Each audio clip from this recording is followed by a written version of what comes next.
All right. Hey, we're here. Welcome, welcome, welcome. Hi, everyone. My name's Naomi. I'm with Cybersecurity Gatebreakers Foundation, and I am here today with a lovely set of panelists, students, and hiring managers and recruiters, all here today to have some tough conversations with our students.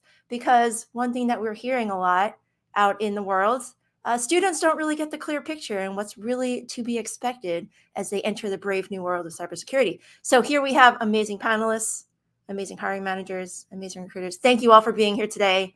So excited for this conversation to happen. But before we do that, I do want to play a game with everyone. Is that all right? All right. I did prep them beforehand, although no one knows these questions. So if you have a piece of paper, these are the rules. Essentially, we're going to see who can get the closest to the answers in terms of the students. So I want the hiring managers to answer the question first and write it down. And then we'll have the students answer the same questions. And then we're going to compare the answers to see if they're at least close. And then if Brian and Jackie are students, if you guys get close, that's awesome. If we're not close, then we'll talk about that in our panel today. All right, you guys ready? So the hiring managers and the recruiters, that would be Dwayne, Eddie, Renee, bless you, and Sam, Samara, my friend there. Hi. All right, so you guys write this question down first. I'm sorry, the answer down first. The question for you is, how long does it take to get a full-time job in cybersecurity? You can write it in terms of months or years or weeks, days, however you think. Jack and Brian, you can go ahead and answer this too. I don't know why I'm splitting it up. It makes no sense. Go ahead and put it all together. You guys can answer this question together. How long does it take to get a full-time job in cybersecurity? And I'm guessing the people watching this, you might have an idea too. So keep a number in your head, months, days, years, and see if your answers are correct. All right, everyone got their answer down? All right, so I want you all show it at the same time. Let's see if this works. So put it up to the camera. 1, 2, 3. Let's see how close we are together. Oh, what do we got? Pull it away from the camera. It's a little blurry. We've got 5 months from Jack. Sam says 3 to 24 months. Renee, you said... Oh, I can't read that. It's backwards, I think. What did you say, Renee? 6 months to a year. 6 months. Okay. And Eddie, at least 6 months. Dwayne says 4 to 7 months. Brian says 1 year. I think that's a very big range, guys. I think that's good overall. All right, that was an easy one. I say we win. We all win. I did not write down an answer. And here it is. Here's the weird thing about this. It just depends, right? Like there's no real standard answer. And we'll get to that today in the panel today. But I just wanted to get you guys primed to the conversation today. Next question. How much money do you expect to make in your first full-time job in cybersecurity? Go ahead and answer that. I know Eddie's got a face. And if you wouldn't mind answering in your local currency, that would help. So if you're Canadian here, put in Canadian dollars and US dollars. I won't be able to make that money translation thing, but hopefully someone else can. All right, guys, ready? How much money do you expect to make in your first full-time job in cybersecurity? 1, 2, 3, go. Let's take a look at this. Oh, Renee, 80K. That's nice, USD. Sam says 60 to 80K, USD. Jack says 40K. All right. Brian, let's pull that away a little bit. Let's see. Brian says 80K. Wow. All right. Oh, Eddie, 45K, but you're in Canada. And Dwayne, 75K. Wow. All right. So we got a couple of low ones here, and that's mostly from Jack and from Eddie. You guys can talk about that in the panel. Maybe you guys can answer some questions there. All right. And last question. You guys ready? All right. Yes or no? It's hard to get into cybersecurity. And I think we all have the same answer. Ready? 1, 2, 3. Show it on the screen. Yes, yes. Yes, it is. Yes, it is. Yes, it is. Yes, it is. Hopefully, yeah. Hopefully this is not a surprise, which is the reason, sure, thank you, Sam. The reason why we're having this panel today is because we know it is hard. At least the people on this call know it's hard. But perhaps the people who are listening do not know it's hard. And this is why we want to have this conversation today.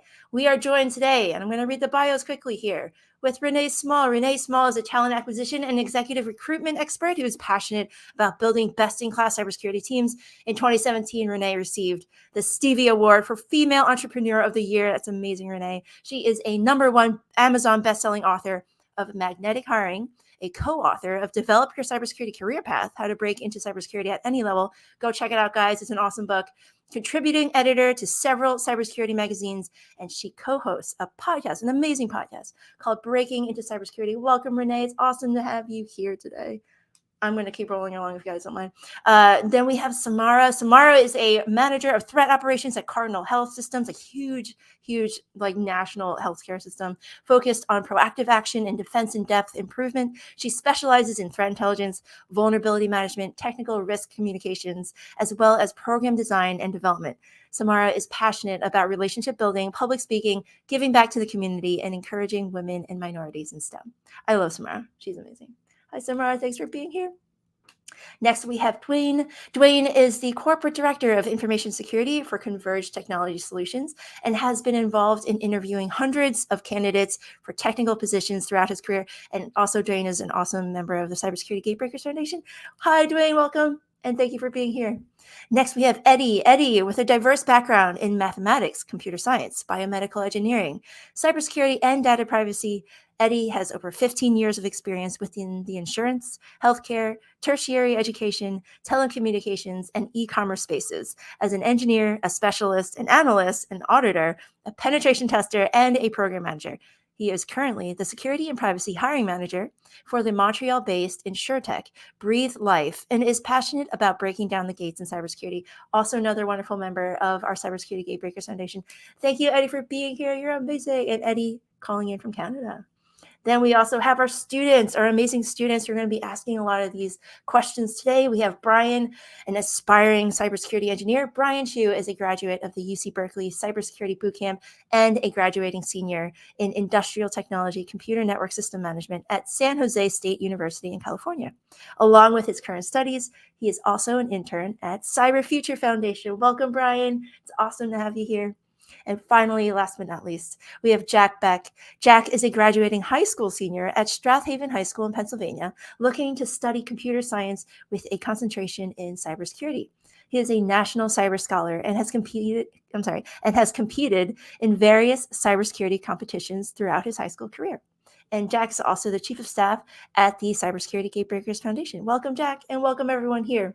Now I will actually turn it over to Jack to ask our first question. Jack, again, is one of our students, and he's going to ask from a perspective of what our students might not know quite yet. And I'm going to ask our panelists to have those tough conversations and to be just as blunt as possible.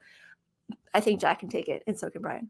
All right, yes. Jack, over to you. Hello, everybody. So I think I'm probably going to start off with one of the more broader questions that I have.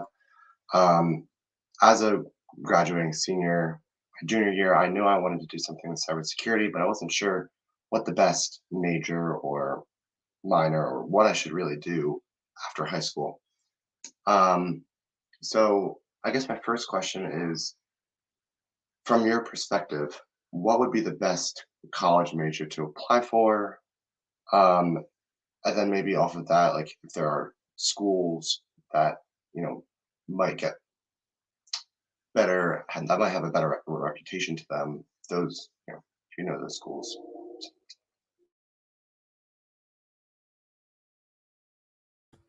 I can go first. Can you hear me okay?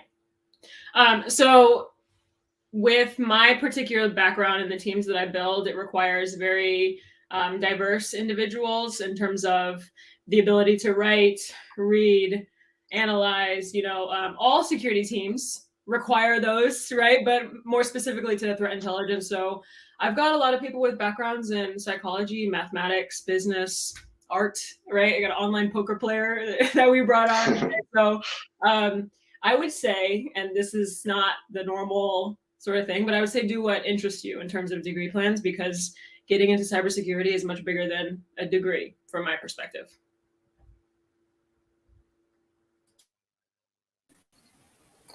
I would completely agree with Samara on that question. I have people on my team with a psychology background, computer science. I do even have people who just did a biology degree. And I think the most important thing is you are passionate about something. However, when it comes to hiring, you definitely want to stand out. So going beyond a degree, like a boot camp, and all of those things will be a good idea. It's not always necessary. For my more technical roles, I do consider very technical people. And then just as Samara said, we do need people who do GLC, people who do analysis, and psychology is great. Just anything you're passionate about, for sure. Yeah. How important is it to pick the right school or to do well in school? Like, what if your GPA is only 1 point something? Like, how important is everything of all those things? If your GPA is that low, don't put it on your resume. Don't tell anybody. It's fine though, right? Because not everyone can sit in a class and like listen to someone drone on for hours, right? I completed class online so I could work at the same time. I went to Colorado State University Global Campus, and it was like 8-week semesters, something ridiculous. I just zoomed through it, got different certifications, went to boot camps like Eddie said, and just continued to network and stuff. So I would say, again, I'm very much about what you're passionate about, what your culture is. Be surrounded by people you want to be surrounded by. Those are the biggest things when it came, because that's a huge mistake that I made. When I picked a college, I went for basketball instead of for culture, and I ended up leaving in less than 2 years. So I don't believe I've ever been asked my GPA from college, and for every interviewer, thank you for not asking that, by the way. But I would not. I mean, do well. Do well, particularly in your core subjects, is my advice. But I wouldn't get particularly hung up on it. I think what's far more tangible is having some examples of just simply being an interesting person, having joined some organizational clubs, doing things that weren't strictly in the curriculum. You'll get a lot more sort of traction out of those, in my opinion, versus having a stellar academic record. I would add that when you're in school, if you're in a traditional undergraduate, like 4-year or 2-year, try your very, very best to get an internship opportunity while you're in school. So I know it kind of is pivoting a little bit away from grades, but I agree with everyone else. Like, no one's really asked since. I mean, I went to college a long time ago, so that's a whole different ballgame. But they did ask for grades back then. I agree with Samara, keep the grade off if it's low, super low.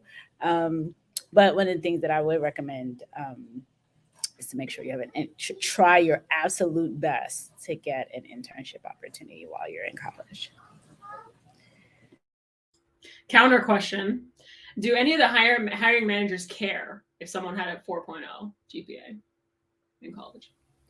I don't at all. Me neither. Don't care. I've never asked a candidate about their GPA. And I mean, if they sort of volunteered this, I would be impressed, because it takes effort, and but there are a multitude of things which take effort that are also impressive. I would be probably more impressed, when I talk to a candidate about something challenging that they sort of pushed through. For students that are in college, I ask them about the some of the coursework that they had, a particular project-based work that they've done that challenged them. And what I'm looking for is that kind of spark where where they felt motivated beyond the coursework. Perhaps things which have really impressed me is when I hear of somebody, I finished the course, we did the project, and then it kind of got a life of its own that I was attached to, and it didn't just end there, and there was a learning journey that continued onward, tinkering with something. So I'm going on a bit there, but that's that's kind of my reaction to the grade thing. There are some other things which really jump out in a more effective way, in my opinion. I love when people put on their resume creative projects, things that they've done outside of school, outside of work. Like if you were a server, fine, but if you did some analysis on, you know, the types of people that came into the restaurant and things like that, that's what I want to hear about, is those creative projects. I would chime in there too. Like, and I almost feel like here, people that aren't comfortable talking about themselves or telling stories about themselves are at a disadvantage. Would you guys agree with that? Like, as a hiring manager, I love to be pulled into someone's story, but then sometimes in an interview, they feel nervous or they're just not ready to speak to it and they just fall flat. Like, so what kind of advice or what kind of other things would you say to like somebody who might not be the best at telling stories or even talking about themselves? Like, how would they show that passion? I would recommend that in any program that these are for students going into programs right now, educational ones, try your absolute best to get in touch with your career services department, and take those interviewing skills courses. You know, it teaches you practice. They should be teaching you how to create a resume. They should be teaching you how to tell these types of stories. That's the one area where you will learn, because a lot of this is practice and feedback. A lot of it is just getting your thoughts together, you know, just like how we are here today, getting our thoughts together. You want to be able to, and yes, you will be nervous. That's just how it is when you're interviewing.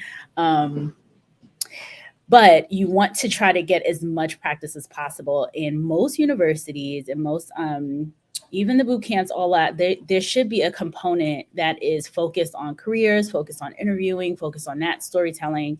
Please, please, please take advantage of that. It's a huge underutilized area for most people, and they don't either focus on it or take advantage of it. So take advantage of that as much as possible. I agree with what Renee said, and if I could dispel a little bit of a myth about the interview process, is that there's a battery of about 10 questions that often come up, and you don't have to just kind of wing it. You can beforehand. I'll admit, I have a document that I've written for myself that sort of has these kind of career stories, or, like, I don't try to answer like, what is my, my weakness, or tell me a time you damaged something in production. I don't have to make that up on the spur of the moment. I've written that down and practiced it. So people who do this well look like they just kind of are talking off the cuff, but they're, super prepared. You can too. I think my rebuttal to that would be I caution people on being scripted a bit, because I know a lot of different hiring managers now are actually looking for the human behind security, thank God, instead of just technical skills, answering the right questions, right? I like to see people nervous. I try to help them through that as well. Take your tie off. Like, you don't need a tie here. Some places require, you can show up in a t-shirt, hoodie, I don't care, right? But I agree, practice makes permanent for the most part. But to wear something comfortable too, that makes you feel confident, and generally the words start to flow. So I would add to that and say just be okay with fumbling and making mistakes. I think just like Samara, I enjoy the process of people being nervous, because sometimes our job requires high stress. It requires all of these things. So I'm taking note of how you would respond in those circumstances. I do sometimes push like a question after a question after a question, just to see how do you respond to that. And it's okay. It's not about being perfect. It's just about being human. And that's important. I'm going to add to that. I'm sorry, I feel like I'm talking a lot, but these are all topics I really care about, okay? Dwayne brought up the weaknesses question, okay? For all the students out there, huge red flag. When somebody asks you for a weakness, give them a weakness. Do not say, oh, this is I talk too much, but honestly, I feel like that's kind of a strength. No, it's okay. That's not the answer to the question. Okay, so Jack, Brian, please just give a weakness, okay? A true one. All right, I have a question. So what differentiates candidates for security positions that have bachelor's degree in a unrelated field, those that have attended boot camps, and those that have only had cybersecurity certifications?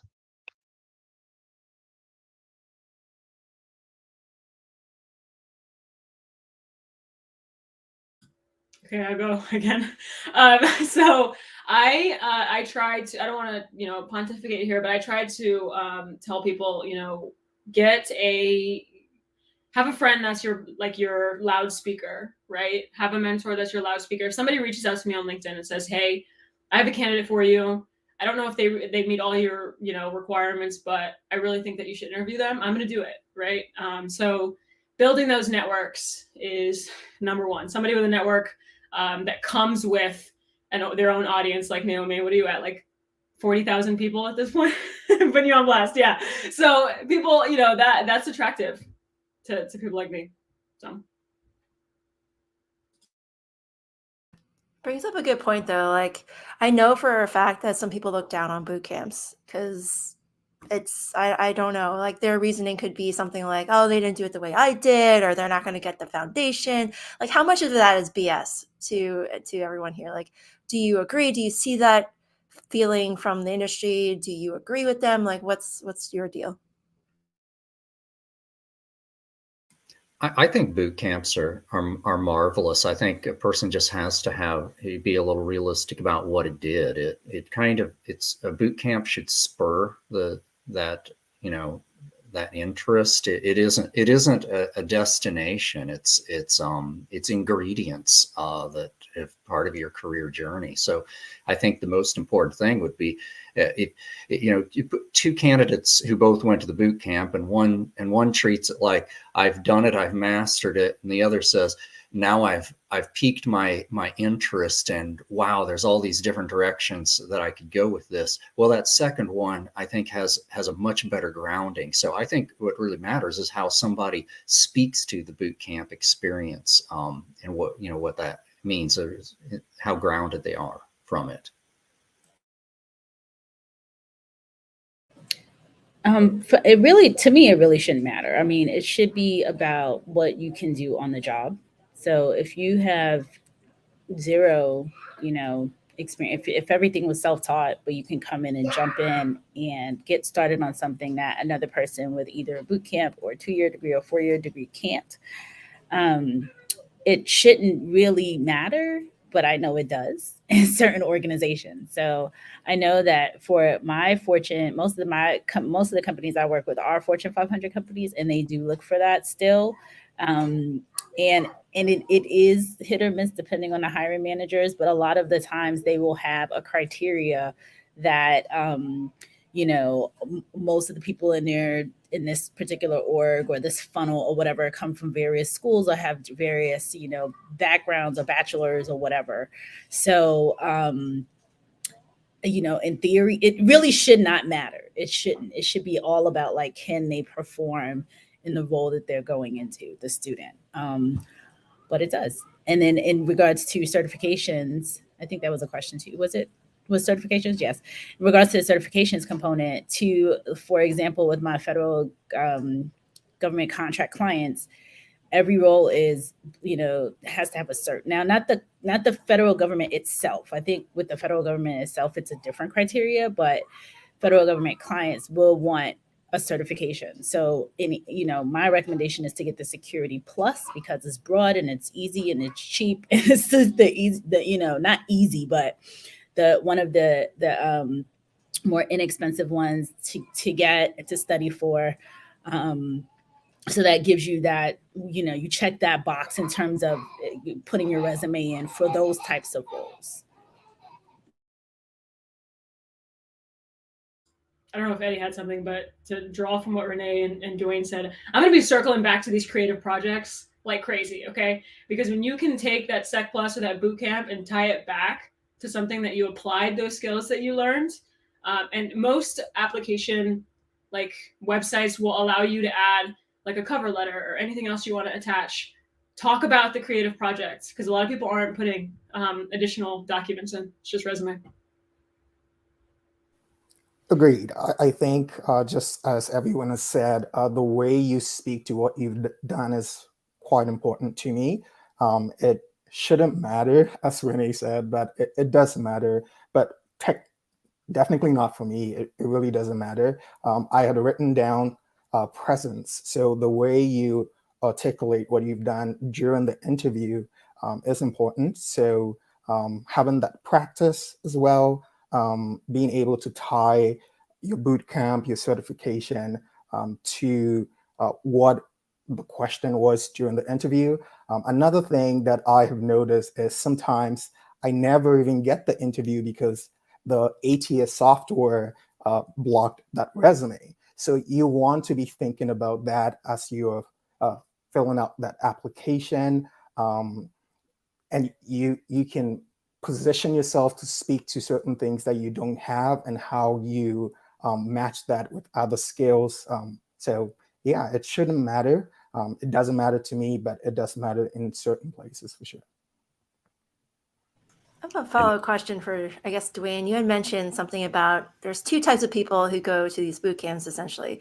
The first type of person, they're like, I'm done learning. That's all I need to do. Or give me a job kind of right away. And the second one's like, this piqued my curiosity. I want to learn more. Let's talk about that first group, if we would, like that first group of people, the ones who are just kind of like, I know everything now. It's Dunning-Kruger in effect, where there's everything I need to know, and it's all in this boot camp, right? So like what percentage of your applicants are like that?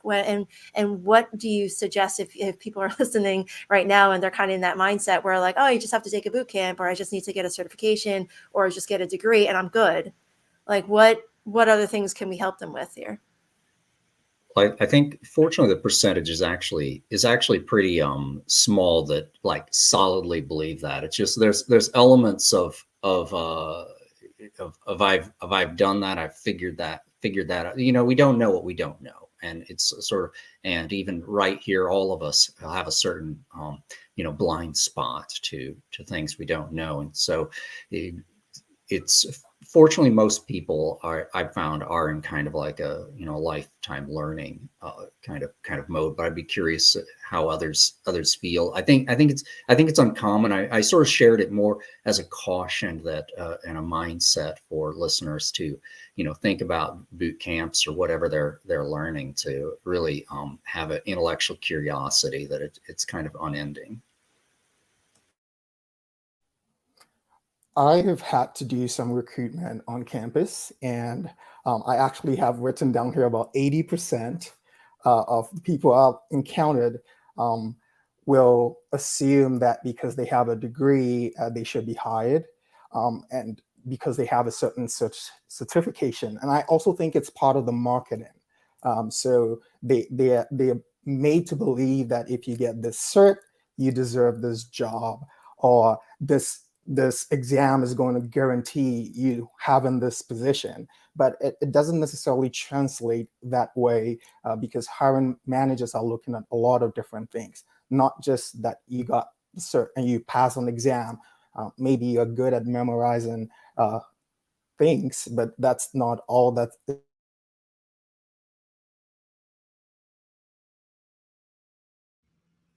think we lost that. I'll finish up with, oh, he's back. Looks like he's moving again. Yeah, sorry about that. I think I'm good. Well, I want to piggyback on whatever Eddie, if you want to finish, then I'll piggyback on what you were saying. Oh, what did you guys miss? I was just saying that at least in my experience, about 80% of people are very sure that they should deserve a position, and it's not necessarily the case. Yeah, I mean, I second what Eddie says in terms of the marketing. Unfortunately, that in some professions, marketing is, I mean, you come out of school, you pass the state boards or whatever for whatever certain programs, certain things. And Samara would know this probably a little bit, being in the healthcare industry. Like you kind of are somewhat guaranteed. It's like, okay, there's batches of employers looking to hire people that graduate from these particular programs in these various fields. And unfortunately, even though the marketing is out there that says that from cybersecurity, it's not the same. It's not similar. So in terms of Eddie's comment, it makes sense that students would be sold into this, okay, I'm going to go get this degree. And then when I come out, a job is waiting for me there. And a lot have been very frustrated because that is not always the case. So I think the reason why we're here today is to kind of give that real talk, like, you know, unlike some of these other programs or some of these other professions where like people are there waiting for you, like, okay, here's 3 or 4 job offers, which one do you want? It doesn't work that way when it comes to security. And you actually have to go and hunt and be methodical and be, you know, and actively be looking for opportunities while you're in the boot camp, while you're in school, you know, especially if you're in that a 4-year program, you have a lot of time. You can start as a freshman and start looking for your first internship opportunity. Even I've known of companies that have hired freshmen going into their sophomore year. So as early as that, so that you're starting to build that network. In addition to something Eddie said a little bit earlier about sometimes you're not even getting into, your resume doesn't hit the, when you're applying because of the applicant tracking system, which is the other side for people who, you're students, so you probably don't know what an applicant tracking system is. When you submit your resume, when you complete an application, there's the other side of that application. And the other side is the system that it goes into called an applicant tracking system. And sometimes they will immediately, if you do not have a bachelor's, that's one of the criteria. They don't see that bachelor's, they're going to automatically, like, your resume won't even get through. So a point that Samara made earlier and a point that Naomi always talks about is building the network.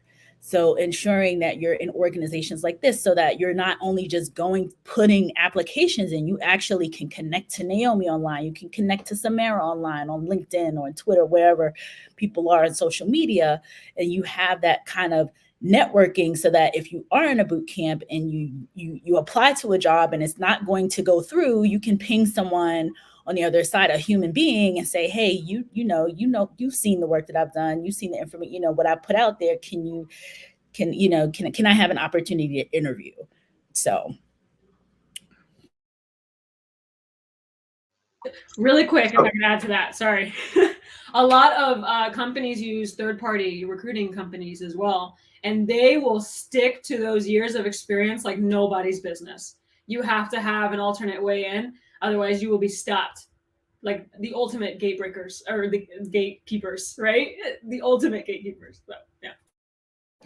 And to add to Samara on that one, because that's what my company does, is the hiring manager is very specific about what they want. So if they're paying us, an organization, a number, a very large number, to find them an exact talent, an exact person, or an exact set of skills, they do want to see exact sets of skills. And so, I always say to, especially students, not all companies are like this, but, third-party recruiters are not really your way in. Like, your way in is the network with the hiring managers, the network with the teams, because third-party recruiters are helpful.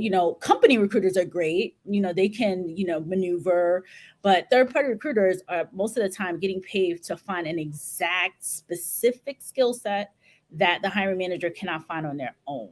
So, any hiring manager can put up something on Handshake and get a bunch of resumes from students and go through those resumes. Or HR, any HR team can do that. Every HR team can't go find a Samara. They can't go find a Naomi or a Dwayne or an Eddie. So that's the difference. So, students should know that's not really, if you want to make connections in that space, that's fine. But your focus should be networking with the hiring managers who can actually make a decision and hire you outside of all the HR and the recruiting and all of that.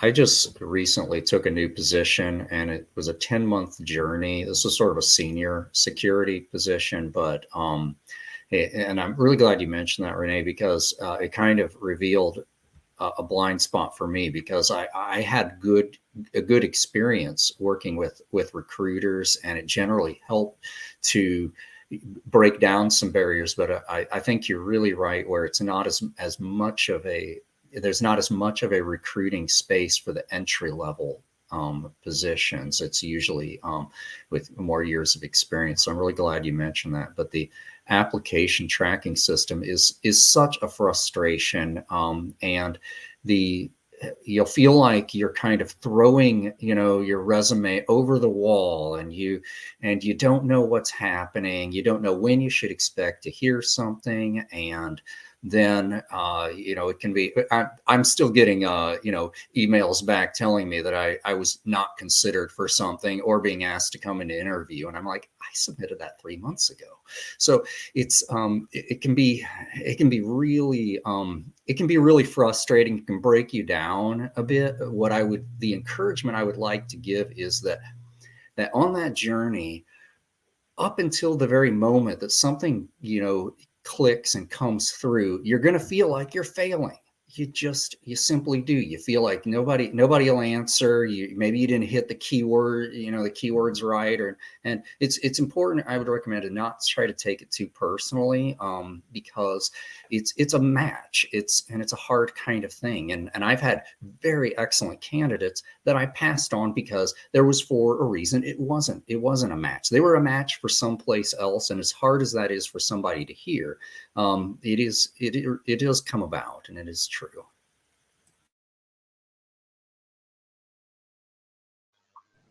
So I guess I can.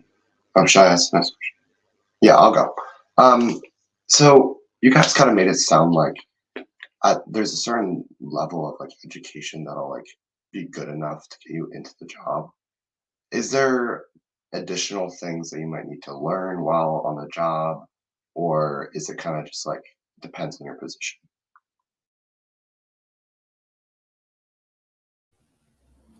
I will speak to this 100%. For any position you take, you have to learn on the job. You have to be able to conform what you know to the company processes and just how things operate, because I've had the opportunity to work in different industries, and it's the same thing, but it's also different. So you have to tailor what you know to the industry. So it's definitely learning, and it's continuous learning is very important. So it's one thing I also look for in interviews. Someone's track record of continuous learning. Are they open to learning more? Are they open to discovering new things every day? And sometimes a process you have today will not be the same process tomorrow, because the law changes, and you have to basically change your setup to align with that new law. So yeah, it's definitely a continuous learning process. So for me, I think the key there is being able to effectively articulate your transferable skills, because no matter what job you're doing, even if you're volunteering or you're in school, there are certain things that you do very well, and you need to be able to translate those to what that hiring manager is looking for. Because like I said, people from all kinds of backgrounds. My online poker player, she knows how to read people, and it's like her superpower now. She can influence anybody because she reads their face on camera, in person, whatever. She can, manipulate what to make. Well, it sounds a little manipulative, but she helps people know what they want. It's kind of, but it's like I said, it's a superpower. So she was able to articulate that to me, and I was like, there's no one like her, so I had to hire her.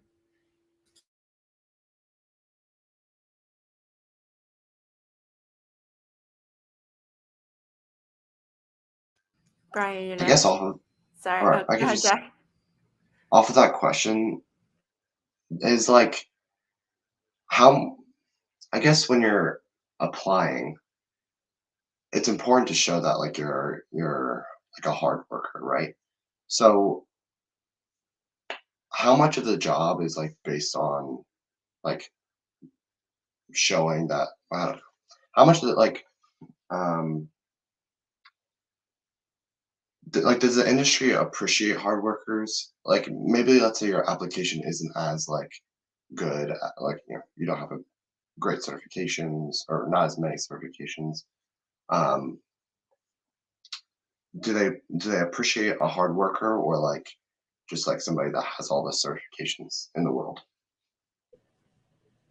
From my experience, hard work is like the key. So the certification component, and I have to always remember, when you're a student, a certification hopefully shows some hard work.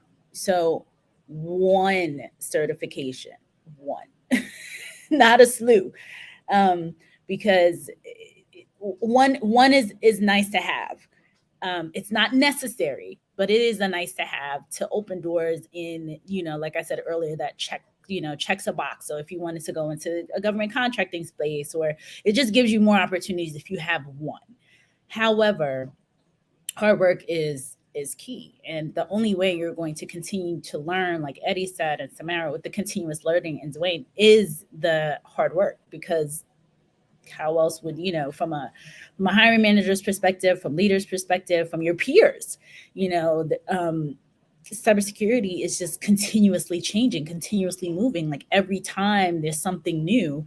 So the hard work is definitely something that is that is needed, that is pretty much required. So Jack, I think the way your question is like, how do I show it? Like, how do, part of it is like, yes, we want to see hard workers. We don't want to just see people who memorize and pass tests. We want to see people who actually are creative, are, putting the work in, putting the effort in, and showing that through what Samara was saying earlier. So your creative projects, the things that you're doing on your own, like you put all of that in your resume. When last year or 2 years ago, Naomi was on one of our podcasts, where we had students put their resumes up, and we would kind of walk them through what they should change and what they should add and move. And Samara's point about the transferable skills, it shows the hard work. So a person, anybody to me who is working and going to school, you're a hardworking person. Like you have to, you're working to pay for your education, or you're working because you're working and you're going to school at the same time. That shows hard work. And so showing, if you're a waiter, if you're whatever you're doing, that may not be, you may not think that it directly relates to security, but the leaders see that as, okay, this person isn't just a rote, okay, they can only focus on one thing. They are managing time. They are managing their schoolwork. They are probably, they're productive individuals. They are, not like some people have the opportunity that their family or their parents or whatever can cut a check for them and send them to school. And that's all they have to focus on. And they don't need to have a job, and they don't need to do extracurricular. So anything that you're doing, volunteer, extracurricular activities. If Samara, you said you were a basketball player or are a basketball player, so playing a professional, playing a sport in college, that's a huge commitment. So showing the commitments of the things that you have been doing also translates to, I am hardworking, I'm passionate about security, I like security, it's my major, or whatever else, and I'm doing these other things. That to me shows a whole human, a person who is going to not fall apart when something happens in the office, when something happens at work. They can juggle multiple balls, and not just I have a 4.0 and that's all I do. So it does show especially when you put it in your resume.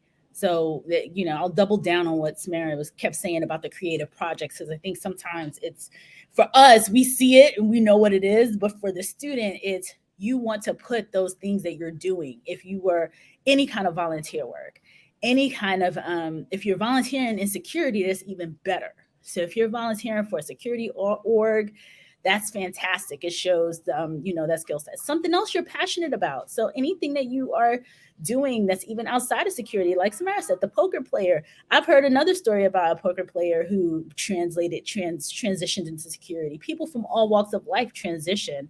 It's just showing that those skills are transferable, even though you may not think they are.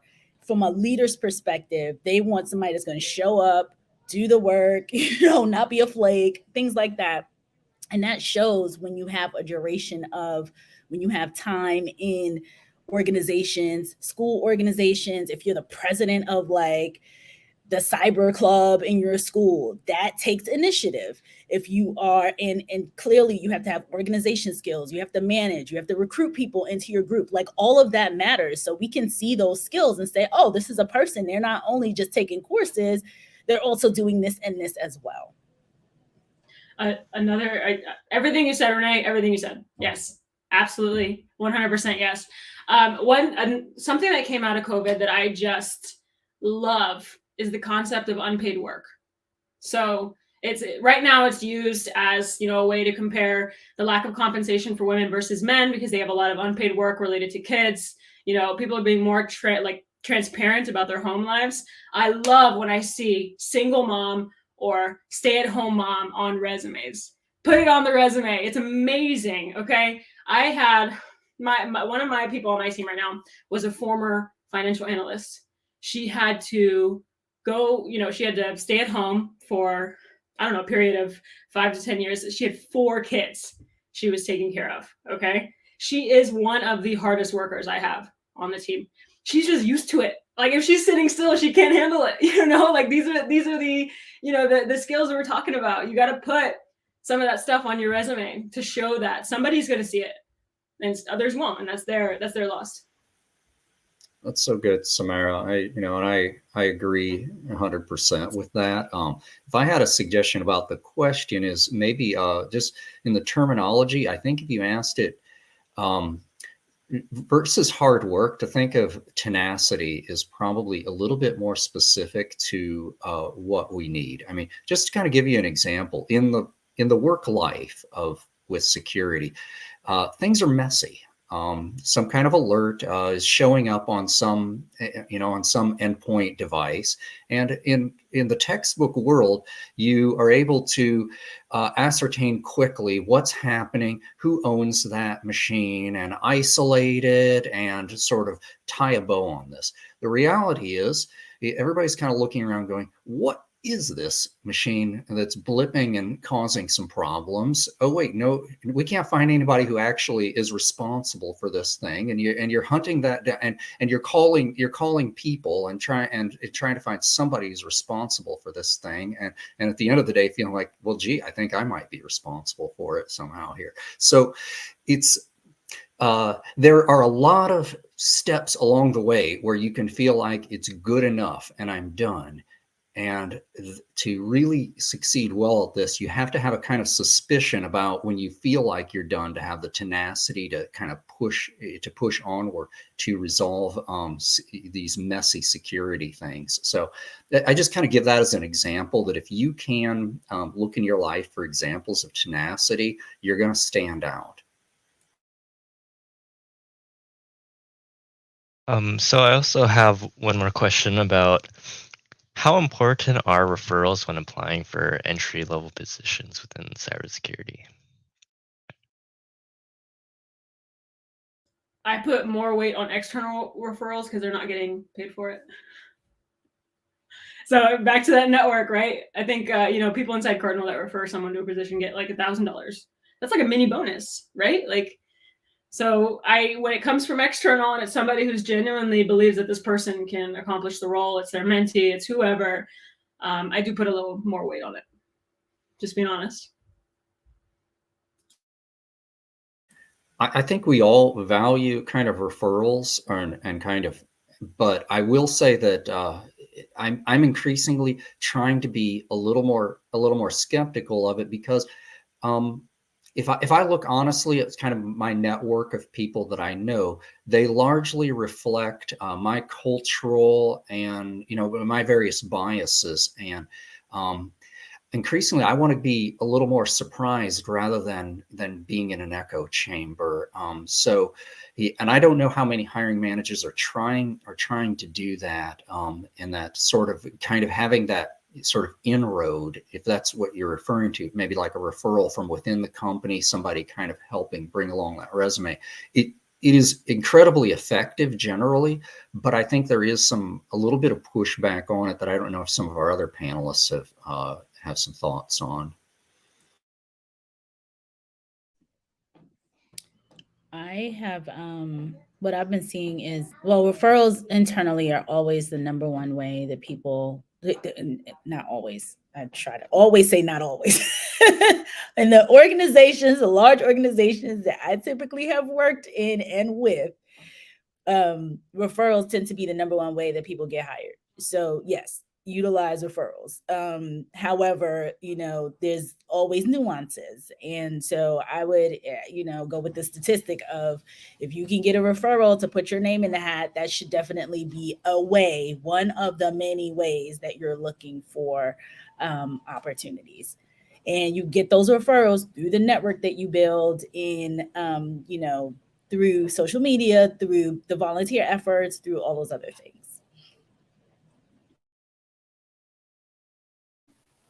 I oh, Sorry, Eddie. I know we're a little bit on time, and I just wanted to make sure we had enough time for Val to speak. But I do want to thank you, everyone on the panel today. Eddie, if you want to tell me what you wanted to say really quick in like 20 seconds, I'm happy to hear that really quick. sure. I was just going to say that also taking the angle of the referral after the interview. I'm not sure if that's where the question was focused on. I think that's also important to me. I want to know someone else's perspective on you and what you have done, and how you articulate yourself, or how hardworking you are, because some candidates are very good at speaking, very good at explaining themselves, but another person's perspective just gives me a different picture. So. Yeah. All right. And I did want to make a point, everyone who's listening, if you're a student and you're kind of just wondering what kind of cybersecurity career might fit your personality, Cybersecurity Gatebreakers Foundation put together a 2-minute personality quiz. Go to cybersecuritygatebreakers.org/quiz, and it is mapped back to the Myers-Briggs personality test. What kind of Myers-Briggs personality do you have? And then map it back to what type of cybersecurity career that you might be good at. It only takes about 2 minutes. It's a 2-minute cybersecurity personality quiz. cybersecuritygatebreakers.org/quiz. You guys are the first ones to use it, so it's brand new. And Val, welcome. And thank you guys for the panel today. I thought you guys did an excellent job. Great job together. Had some really awesome points. And thank you so much. No, absolutely. No, thank you so much. This is, I could just listen on to this, for hours, but I think, all of the collectively have touched upon issues and solutions that are fantastic. I wish I had this crew back when I was at EY and trying to hire hundreds and thousands of people, but I think this is the reason why we need to do this more.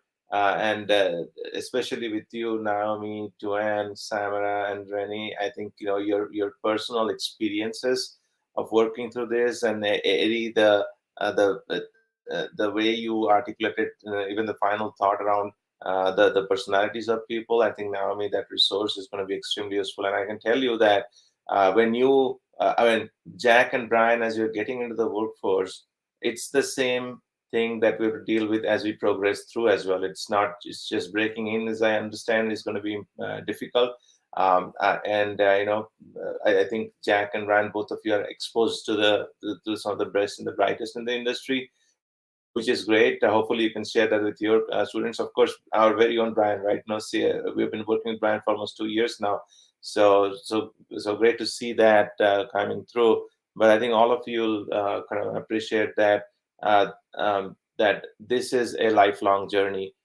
Some of the questions are points that you made about hard work and cybersecurity is an industry of self-starters. So as you get in, you'll realize that at every step you're learning, you are proving yourself for the next gig or challenge, and you will be working with more people than you'd ever know in small teams.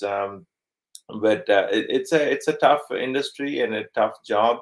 Touches pretty much everything. I think each of the hiring managers here, and Rennie kind of being that focal point of hiring managers looking for a certain type of unicorn has definitely a special angle to it. But use those experiences, and I think it will serve us well. We are looking for at this point hundreds of thousands of Brians and Jacks and even more. So the personal experiences definitely matter. When you get into this industry, you will realize that it's not just the cybersecurity technical skills. It's a lot the interpersonal skills and your analytic and your problem solving skills that actually make you stand out. So thank you again for sharing your insights. Jack and Brian, thank you for participating in this actively. And I hope you will be our champions to the next generation of candidates who are coming into this industry. So thank you. And let's hop on to the next session. I think it'll be really interesting to see Dennis talk about how he has built two very strong cybersecurity programs, one at Exelon, the other at Duke. Each of them are hundreds of people in program. So please join if you can. Take care. Have a good rest of the day. Cheers. Bye, all.